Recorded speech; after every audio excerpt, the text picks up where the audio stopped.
munaasabadani oo ahayd mid hanaankeeda dhicitaan si weyn loo soo gimgimay isla markaasina ahayd casho sharaf ay xildhibaan luul ku maamustay haweenka beelweynta garae ee deegaanada Jubbaland ayaa ka qabsoontay hoteelka Urban ee magaalada Nairobi.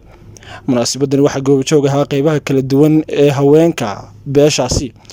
iyadoo halkaasi ugu horeyntii ay ka hadleen qaar kamid ah haweenka beeshaasi waxaanay si qalbi furnaan ah u soo dhaweeyeen xildhibaan luul iyagoo taageeray hankeeda musharaxnimo ee ku aadan kursigaasi deegaanka Ceelwaaq ee Jubbaland.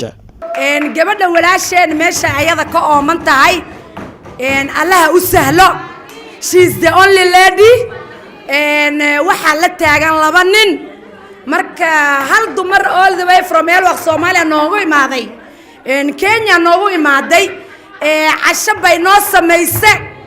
oo caaw ayada baan u nahna marti sharaf anak nam dib qabu agisan birejeta sarafela taandibini oboletit intana ducidite sankesa gaqabadi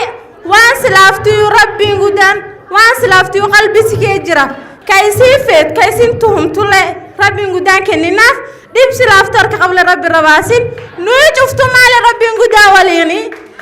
caafimaad qeyrki qab isifwaan salaaftu tuhumu jiru rabbi walinu wasin.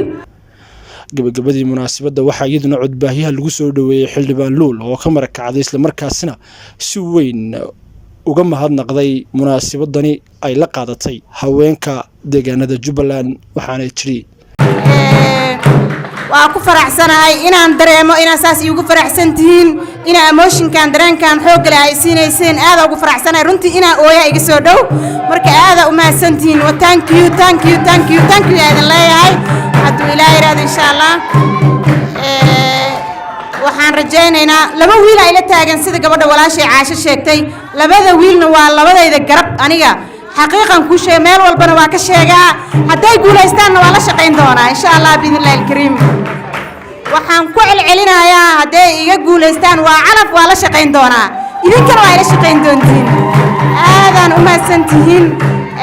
waxaan idin leeyahay annaga waxaan raadinaynaa midnimo ayaga naftirkooda dardaarna halkaan uga marinayaa degmada Ceelwaaq ay maanta ka taagan yihiin waxa ka jira maanta waa ognahay annaga guud ahaan waxa ka jira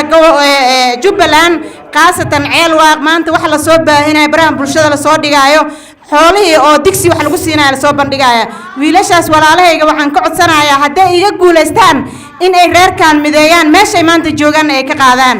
aadan u mahadsantiin fariintaas hawadan u marinayaa.